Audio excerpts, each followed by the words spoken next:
I got a question that, I mean, I kind of already asked Benny this question. Because, I'm pretty sure, Benny for sure got over one of the craziest health issues you can have. Mm-hmm. And it's like, going from that, I just want to know, bruh, how's you still doing it? I mean,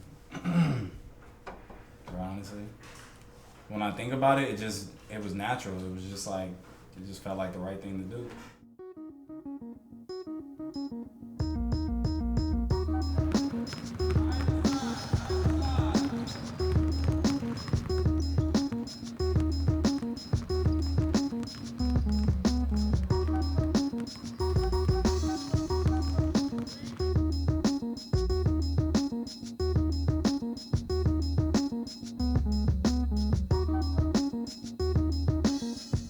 3 to me there's 3 things that I live by: hard work, dedication, and then patience.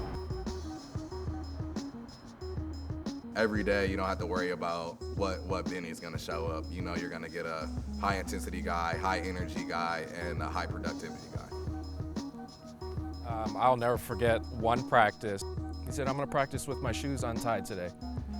And he destroyed everybody still. I mean, nobody could stop him. His shoes are just dangling. And that's how I knew, like, this guy is something different. I mean, just his will, his resilience, he was different.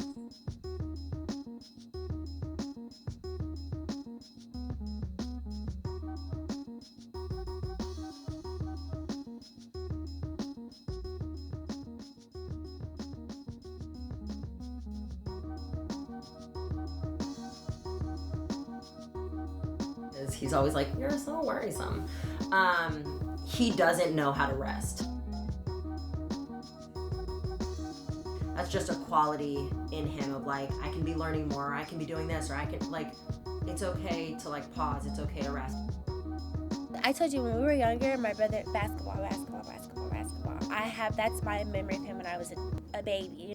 It was one of those things, like, basketball it's always been easy to me. Not the game itself, but the concept of basketball. Like, you work your ass off, you put the time in, and good shit happens. He called me up and he goes, "Dad, I want to go to Hawaii." And he was determined that, he was going to go. And he just jumped on the phone and started making calls, and next thing I know, he's like, "Dad, I'm out."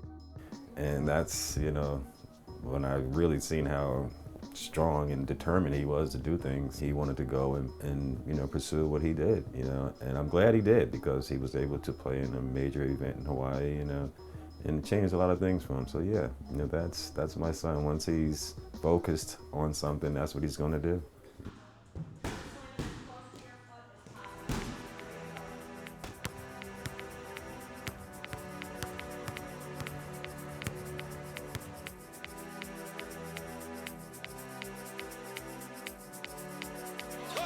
And a lay-in for Bennie Murray. To Murray for 3. Leading scorer on the floor for Chaminade right now with 10 points.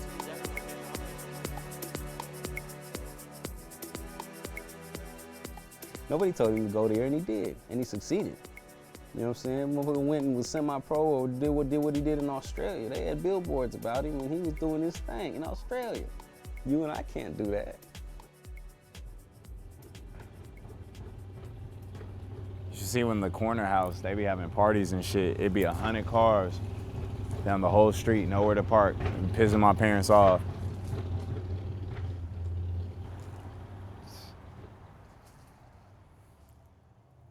Well, fellas, welcome to Fairfield, California. Wasn't born here, but definitely raised here. Small city in the Northern Bay Area. It means a lot.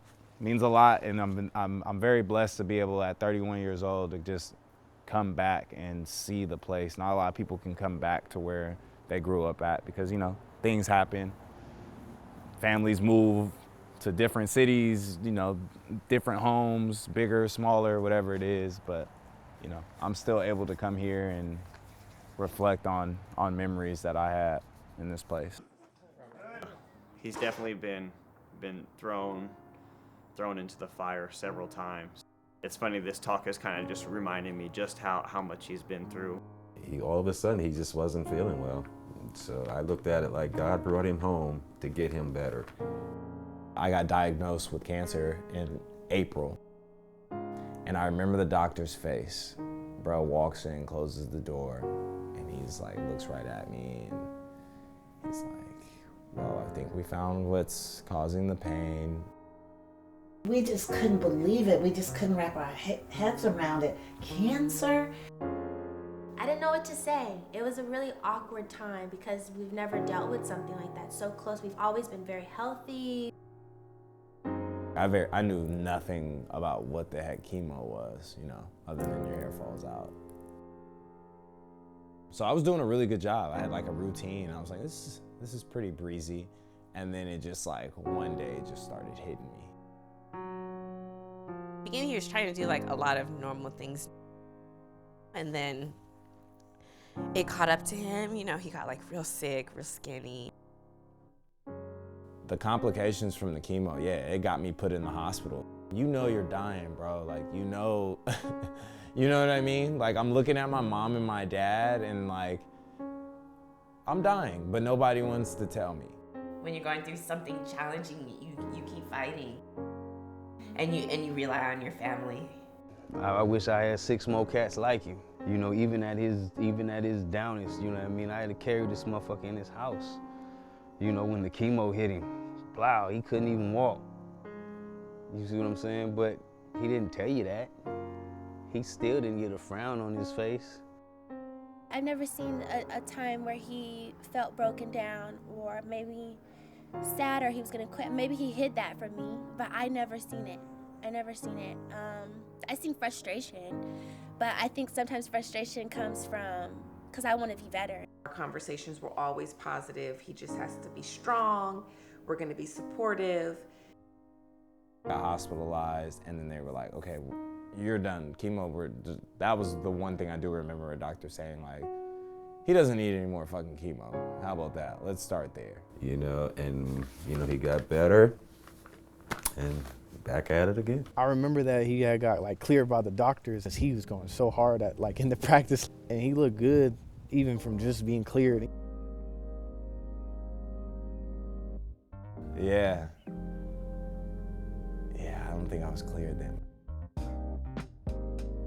Shooting and, you know, running around with the kids and, you know, I felt, that was important to me. Like, I needed that.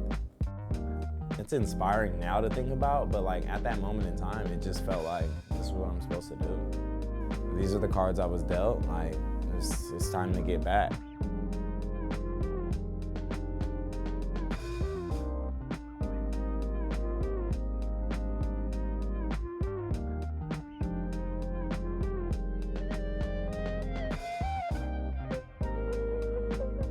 What I want to do next is, one, continue to have an impact.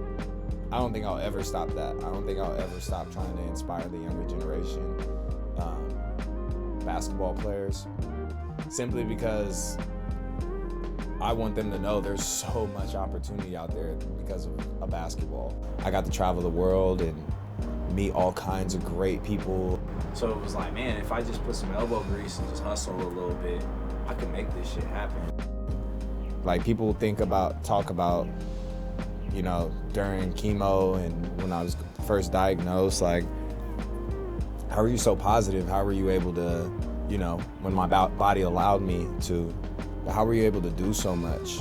And it was because I was thinking about the journey. I was thinking about, okay, what am I gonna do to get through this chemo? Whatever happens, happens.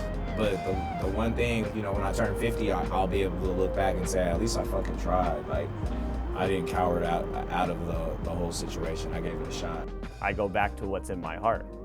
And I think Bennie just went back to what was in his heart, which is basketball. And that's who he was before.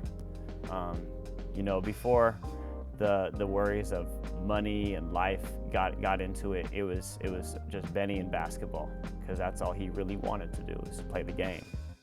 He was, I'm a hooper, not a coach still. And then at one point, he even came up to me and realized, he was like, Pat, like, coaching gives me the same kind of like inertia that playing did. Like, I get just as excited, I get just as amped, like I want it just as bad. And I think that was when I really saw Bennie just kind of flourish as a coach. He didn't know it. He was born to play, but he was also born to coach, I think, at the same time. Because he has a true passion for the game, even if he's not the one playing. Somebody who's just, I can do it all. And I'm an all-around kind of guy. I can be the best coach out there, or I can be the best player. Like, I feel like this is the beginning of something very, very special, you know. But again, gotta be patient.